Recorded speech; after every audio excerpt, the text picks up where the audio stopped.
मित्रो, मराठा समाजाला आरक्षण देण्यासाठी आज अधिवेशन आहे. विशेष अधिवेशन बोलवण्यात आलेलं आहे. आणि मग हे मराठा समाजाला आरक्षण दिलेलं टिकणार का? सगळ्या सोयऱ्याचा प्रश्न मिटणार का? वेगवेगळे प्रश्न उपस्थित करण्यात येत आहेत. तर न्यायमूर्ती सुनील सुक्रेजी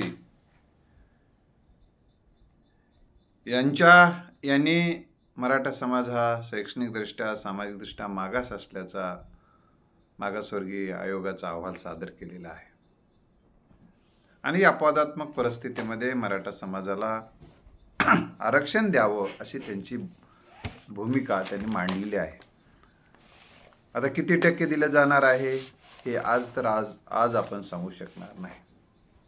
सर्वसाधारण 10 ते 12, 13% चर्चा चालू आहे. आता मराठा समाजाला आरक्षण देत असताना मराठा समाजाचं आरक्षण सर्वोच्च न्यायालयामध्ये या अगोदर टिकलेलं नाही. तर आता ते टिकणार आहे का हा प्रश्न समाजाच्या मनामध्ये तर आहेच. त्याचबरोबर आता मराठा समाजाला हे आरक्षण दिल्याबरोबर काही जण ज्या पक्षाचे लोक हे देत आहेत त्या कार्यकर्ते जल्लोष करू शकतात आणि वातावरण एक असं तयार होऊ शकते की आता मराठा समाजाच्या आरक्षणाचा प्रश्न मिटलाय. मित्र, तो मिटणार नाही. फटाके फोडल्यानं आरक्षणाचा प्रश्न मिटत नसते. तर मराठा समाजाचा आरक्षणाचा जेव्हा निर्णय होईल तेव्हा मराठा जातीचं प्रमाणपत्र काढावं लागेल. आता मराठा समाजाचं जातीचं प्रमाणपत्र काढून घेतल्यानंतर पुन्हा हे टिकलं नाही तर ओबीसीतून आरक्षण कसं मागायचं हा एक प्रश्न आहे. कारण जातीचं प्रमाणपत्र मराठाचं काढून घेतलेलं आहे. हा एक प्रश्न चर्चेला चाललाय की बाबा मग आता असं काय करायचं. आता इकडे मराठा आहोत म्हणून आपण सगळं डॉक्युमेंटेशन करायचं आणि मग जातीचं प्रमाणपत्र ठेवायचं काढून. पुन्हा कुणबी म्हणून कसं जातीचं सर्टिफिकेट काढायचं, दाखले सापडले तर, असाही प्रश्न उपस्थित केला आहे. या संदर्भात तज्ज्ञांचं मार्गदर्शन घेणं सुरू आहे. दुसरी एक महत्त्वाची गोष्ट म्हणजे आता मराठा आरक्षणाचा जेव्हा निर्णय होईल तेव्हा मराठा समाजाला आरक्षण मिळू नये ही भावना ठेवून असणारे जी काही माणसं आहेत त्यांना तो अधिकार आहे सर्वोच्च न्यायालयात जायचं. ते जाऊ शकतात. आपल्याला ते का जात आहात असं म्हणता येत नाही. तर सर्वोच्च न्यायालय ते जातील. पण सर्वोच्च न्यायालय आता तातडीने निर्णय देणार आहे का हा महत्त्वाचा विषय आहे. आणि सर्वोच्च न्यायालयामध्ये टिकणार आहे असं म्हणणारी माणसं काय म्हणत आहेत की बाबा हे टिकणार आरक्षण देतो आहेत असं ज्या पद्धतीने बोललेलं आहे. आणि माननीय मुख्यमंत्री एकनाथराव शिंदे साहेब यांनी तर छत्रपती शिवाजी महाराजांच्या प्रतिमेसमोर सर्वांच्या साक्ष अगदी नतमस्तक होऊन मराठा समाजाला आरक्षण देतो अशा पद्धतीची शपथ घेतलेली आहे. आता उद्या ती शपथ त्यांची पूर्ण व्हावी. पण ही शपथ पूर्ण तांत्रिकदृष्ट्या पूर्ण होईल. शब्द पुरतं ठीक आहे, पूर्ण होईल. पण जोपर्यंत ते सर्वोच्च न्यायालय निर्णय देणार नाही की हे आरक्षण बरोबर आहे आणि हे टिकणार आहे तोपर्यंत त्या शब्दाला काय अर्थ राहणार नाही. नाहीतर एकदा एक गोष्ट सांगतो या निमित्तानं आणि पुढचा भाग घेतो. एका महिलेने एक नवस केलेला होता की मला मुलगा होऊ दे, मी तुला सोन्याचं टोपर वाहतो. आणि मग मुलगा झाला, त्याचं नाव सोन्या ठेवलं.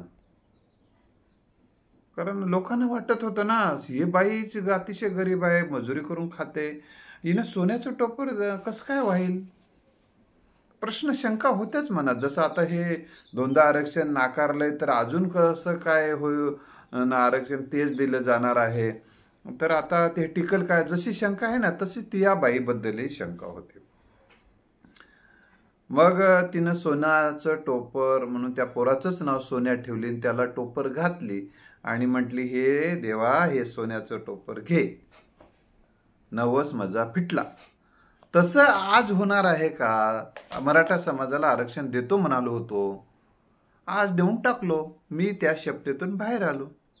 आता टिकावं का टिकणार नाही बघेल सर्वोच्च न्यायालय, माननीय सर्वोच्च न्यायालयामध्ये ते निर्णय होईल. आता सर्वोच्च न्यायालयामध्ये बरंच जे टिकते म्हणणाऱ्यांच्या म्हणण्यामागं काही एक तथ्य आहे. ते त्यांचं असं म्हणणं आहे की एम्पोरियल डाटा जो आहे यावेळी तो नव्हता त्यावेळेस, यावेळेस तो तयार झालेला आहे. सर्वोच्च न्यायालयाने त्रुटी काढलेलं होतं. त्याचबरोबर पुन्हा असं एक म्हणणं आहे की जे मागासवर्गीय आयोगाने त्यावेळेस जे काही डाटा तयार करण्यामध्ये अजून कमतरता होती, बऱ्याच काही त्रुटी होत्या, त्या मागासवर्गीय आयोगाने यावेळेस त्या पूर्ण केल्यात असं काही जणांचं म्हणणं आहे. पण ह्या म्हणण्याला जोपर्यंत सर्वोच्च न्यायालयाची मोहर पडणार नाही तोपर्यंत त्याचा काही खरं नाही. आता दुसरं एक महत्त्व आहे, काही जणांना आजच एका तज्ज्ञानं सांगितलं की 10% मराठा समाजाला आरक्षण मिळणार आहे. तर पूर्वी EWSचं 10% आहे. हे मात्र आरक्षण आता मराठा समाजाला मिळणार नाही, कारण 2 आरक्षण घेता येत नाही. आणि मराठा समाजाला आरक्षण का मिळणार नाही, तर मराठा समाज आता आरक्षणाच्या कॅटेगरीत येणार आहे आणि EWS आरक्षण हे आर्थिकदृष्ट्या मागास घटकासाठी आहे. खरं तर संविधानाच्या यांनी आता ते संविधान मंत्रिमंडळाला अधिकार होता, त्या अधिकारामध्ये आणि राज्यपालाच्या संमतीने तो EWSचा कायदा केला. तसं घटनेमध्ये तर आर्थिकदृष्ट्या मागास लोकांना आरक्षणाची तरतूद नव्हती. संविधानात नसणारी गोष्ट तिथं आणि फारसं काही आंदोलन नव्हतं तेव्हा ती केलेली आहे. पण मराठा समाजांच्या ही जीवाच्या आकांतानं लढाई असताना सुद्धा मराठा समाजाचं आरक्षण टिकत नाही, याबद्दल एक समाजामध्ये एक प्रकारे सुप्त अशी संतापाची, उघड सुद्धा आणि सुप्त स्वरूपाची सुद्धा अशी एक संतापाची लाट आहे. माननीय मनोज जरांगे पाटलांच्या आंदोलनाची आता धार, काही जणांना असं वाटत आहे की मराठा समाजाला आता उद्याचं आरक्षण दिलं, मोकळं झालं निवडणुकीला आणि आम्ही गावात यायला आता मोकळं झालं, गावबंदी राहणार नाही, कुठले आंदोलन राहणार नाही, मराठा समाजाला आरक्षण दिलं म्हणून आनंदी आनंद राहील आणि आमच्या पारड्यामध्ये मताचा असा पेट्या, आता पेट्या तर राहणार नाही, ते आता ते पेट्या पूर्वी जे होत्या तशा राहणार, आता बटणं दाबून कार्यक्रम होणार आहे. कार्यक्रम तो होईल आणि आम्ही प्रचंड मताने निवडून येणार आहोत असा काही जणांचा भ्रम आहे. हा भ्रम काही कामाचा राहणार नाही. निवडणुका होण्या अगोदरच तातडीनं जे कोणी याचिका दाखल करणारे तातडीनं करून टाका पटकून. आणि मी माननीय देशाचे पंतप्रधान नरेंद्र मोदी साहेब आणि गृहमंत्री साहेब अमित शाह साहेबांना आणि तमाम या प्रक्रियेमध्ये जे जे काही अधिकार पोहोचते ज्यांना त्यांना हात जोडून विनंती आहे की तातडीने याच्यावर सोक्षमोक्ष करून टाका. कारण हे टिकणारं म्हणताना मग टिकणारं आहे तर पटकन करून टाका. कारण सर्वोच्च न्यायालयामध्ये हे एक विशेष बाब म्हणून ही जर गोष्ट तातडीनं निकालात निघाली आणि जर टिकलं तर हा विषय मिटून जातो. जसं राम जन्मभूमीचा प्रश्न मिटून टाकलेला आहे भाजप सरकारने. आणि आता तो नाहीतर 6 डिसेंबरला दरवर्षी काळा दिवस पाळा, अमुक काळा, मग सगळे शाळा बंद, अमुक बंद, व्यापारावर त्याचा प्रॉब्लेम होत होता. ते एक अतिशय पवित्र कार्य होऊन गेलेलं आहे, एकदा तो प्रश्न मिटून गेलेला आहे. तसाच हा प्रश्न अतिशय महत्त्वाचा आहे. हा देखील जर मिटला, स्वतंत्र काही अडचण नाही, स्वतंत्र आरक्षण द्या, कोणाचंही असं म्हणणं नाही. आरक्षण मिळवणं हे ध्येय आहे.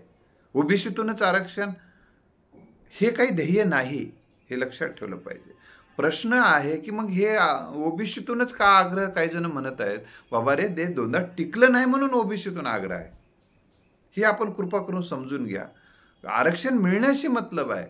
आरक्षण ओबीसीतूनच द्या हे का मागणी जास्त आग्रही झालेली आहे, तर ते टिकलं नाही म्हणून. आणि सर्वोच्च न्यायालय देशाचा सर्वोच्च निर्णय देणारी आहे, त्यामुळे तिथंच नाही म्हणत आहे. त्यामुळं समाजामध्ये ही ओबीसीतून आरक्षणाचा ही लढाई मराठा समाज लढत आहे, ही गोष्ट आपण लक्षात ठेवावी.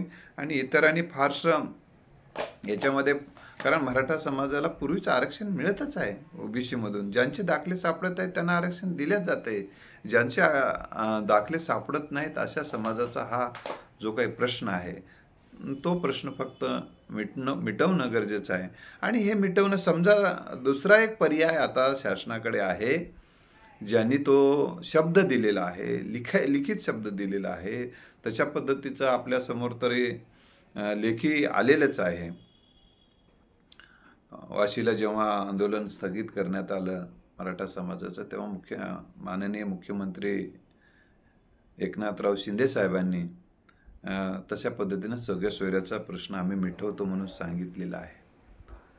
आता सगळ्या सोयऱ्याचा प्रश्न जर तुम्ही जर मिटवला तर बऱ्याच प्रमाणामध्ये मी तुम्हाला सांगतो की मराठा समाजाच्या आरक्षणाचा प्रश्न मिटणार आहे बऱ्याच प्रमाणामध्ये. आता हे एकदा जर सगळ्या सोयऱ्याची जर प्रश्न मिटवलात, सगळ्या सोयऱ्याचा जर तुम्ही मोहर उमटवलात, ते तुमच्या अधिकाराखाली आहे, त्याचं सर्वोच्च न्यायालयात जाण्याची काही गरज नाही. इथंच ते प्रश्न मिटू शकतो. कारण पूर्वीच कुणब्यांना आरक्षण आहे, ज्यांच्या कुणबी प्रमाणपत्र दाखल होतील आणि त्यांचे सगळे सोयरे, यामुळे हा बराच प्रश्न मिटणार आहे आणि तो कायदेशीर पद्धतीने टिकणारही आहे. त्यातून जर हा प्रश्न मिटला तर तुम्ही जे इतरांच्या आरक्षणाला धक्का लागू नये अशी जी काळजी घेतात, तर तुम्ही ते सांगू शकता त्यांना, बाबा कुणब्यांना पहिलंच आरक्षण आहे, फक्त आपण थोडंसं सगळ्या सोयऱ्याचा प्रश्न थोडासा वाढवल्यामुळं ज्या सगळ्या सोयऱ्यांना, ज्यांना प्रमाणपत्र मिळते त्यांच्या सगळ्या सोयऱ्यांना जर हा आरक्षण मिळालं, सगळ्या सोयऱ्यांना ज्यांचे प्रमाणपत्र मिळत आहे त्यांच्या सगळ्या सोयऱ्याला मिळालं, म्हणजे ही जी धग आहे, हा जो असंतोष आहे आरक्षण नाही म्हणून, तो प्रश्न मिटायला मदत होते. आणि मराठा समाजाला हे समजून पण घेता येईल काही प्रमाणामध्ये की बाबा ज्यांना सगळे सोयऱ्यांना मिळालंच नाही प्रमाणपत्र, असे काही लोक राहणारच आहेत, तर त्यांना EWSच्या आरक्षणामध्ये फाईट करता येऊ शकते. तिथं ते एक मार्ग आहेच मोकळा. त्यामुळं काही प्रमाणामध्ये असंतोष कमी व्हायला मदत होते. उद्या जरी हे 10% जे काही आता स्वतंत्र आरक्षण 10-12 काय जे देणार आहे आज शासन, ते जरी टिकलं नाही तरी हे सगळ्या सोयऱ्याचं जर टिकलं तर समाजाचा असंतोष बऱ्याच प्रमाणात शमवण्याला मदत होऊ शकते. आता राहिला प्रश्न, शासन आज सगळ्या सोयऱ्याचा काही निर्णय घेईल अशी परिस्थिती दिसत नाही. तर हे काय करतील माहिती आहे काय, एक आमिष समोर ठेवतील, सध्या घेणार नाहीत निर्णय हे सगळ्या सोयऱ्याचा असं वाटते. आता उद्या काय होते माहिती नाही, पण हे आधी काय करतील, मराठ्यांना आरक्षण देऊन टाकतील. मराठ्यांना आरक्षण दिलं, समजा हे टिकलं नाही तर मग सगळ्या सोयऱ्याचा पर्याय ते काढतील अशी आता एक आशा आहे. तिथं जर सर्वोच्च न्यायालयात टिकलं नाही मराठा म्हणून स्वतंत्र आरक्षण, तर ज्यांचे कुणबीचे प्रमाणपत्र मिळाले त्यांच्या सगळ्या सोयऱ्याचा GR पुन्हा काढतील. त्या पद्धतीनं तोपर्यंत काही सगळ्या सोयऱ्याचा विषय काढतील असं परिस्थिती सध्या तरी दिसत नाही. आता आजच काय ते निर्णय होईल किंवा आज होईल किंवा उद्या होईल ते आपल्याला उद्याच काही बातमी तशी ऐकायला मिळेल. तर सगळ्या सोयऱ्याचा जरी प्रश्न उद्याच्या आरक्षणाच्या बैठकीमध्ये आज आणि उद्या आज किंवा उद्या मिटून जर गेला तर हा जो असंतोष खूप दिवसापासून आहे नाही, जम समजा मराठा समाजाचा सगळ्या सोयऱ्याचा निर्णय न घेता आणि हे आरक्षण न टिकवता जर शासन निवडणुकांना समोर जाण्याचा विचार करत असेल, तोपर्यंत लडक्याचे डोळे पुसतो आणि कसं तरी लडक्यांचं डोळे पुसणारं आम्ही 2दा आरक्षण दिलं होतं शासनाने, आताही आम्ही असं आरक्षण देऊन या लडक्यांचे डोळे आम्ही पुसणार आहोत असं जर वाटत असेल तर तुमच्यावर रडायची वेळ येऊ शकते. ही गोष्ट आपण गांभीर्याने घ्यावी. एवढं हे साधं सुधं प्रकरण नाही. कारण प्रचंड प्रमाणामध्ये समाजामध्ये असंतोष आहे. समाजाला आशा पल्लवित करण्यात आल्या. पहिला धोका झाला, दुसऱ्यांदा धोका झाला. एकदा धोका झाला तर माणूस सहन करते, दुसऱ्यांदा धोका झाला तर सहन करते, पण तिसऱ्यांदा धोका सहन करत नसते. ही वस्तुस्थिती आहे. आम्हाला ओबीसीतून आरक्षण नच मिळावं हा समाजाचा आग्रह जरी आता असला तर तो आग्रह ते बाजूला पडणार आहे. त्यांना जे काय आरक्षण देणार आहात ते आरक्षण तुम्ही देऊन टाका. सर्वोच्च न्यायालयामध्ये जे काही याचिका दाखल करणारे आहेत त्यांनी करा, लवकर करा बाबा, तुमचं होऊ द्या, एकदा तुमच्या डोक्यातलं निघून जाऊ द्या, करा, फट करून टाका. आणि सर्वोच्च न्यायालयाने तातडीनं याच्यावर एक अपवादात्मक परिस्थिती लक्षात घेऊन, असंतोष लक्षात घेऊन, कारण उद्या निवडणुका घेणं अवघड होणार आहे. म्हणून मी सर्वोच्च न्यायालयाला विनंती करणार आहे की उद्या असंतोष राहणार आहे. आरक्षण दिलं आणि सगळ्या सोयऱ्याचा प्रश्न मिटला नाही तर प्रश्न भयंकर राहणार आहे. आरक्षण दिलात तुम्ही, उद्या आजच्या बैठकीमध्ये तुम्ही आरक्षण दिलात, समजा 10%, 12%, असंतोष कमी होणार नाही. सगळ्या सोयऱ्याचा विषय न घेता आरक्षण, फक्त मराठ्यांना आरक्षण. पण समाज दोनदा पोळलेला आहे. समाज तुमच्या या आरक्षणावर विश्वास ठेवणार नाही. आणि विश्वास ठेवणार नाही महाराष्ट्रात तरी किमान तुम्हाला निवडणुकीला समोर जाताना खूप अडचणी, खूप अडथळे येऊ शकतात. म्हणून शासनाने या संदर्भात गांभीर्यानं विचार करून हा जो काही न्याय्य मागणी आहे, खरंच हा मराठा समाज सामाजिकदृष्ट्या मागास असण्याचा अनेकदा सिद्ध होत आहे. त्यांना या व्यवस्थेमध्ये दुय्यम स्थान आहेच. ही गोष्ट ऐतिहासिक पुराव्याशी सिद्ध झालेली आहे. असे असतानाही शासन या गोष्टीकडे दुर्लक्ष करत आहे. ते शासनाने करू नये अशी आपल्याला विनंती करून मी या ठिकाणी थांबतो. जय हिंद.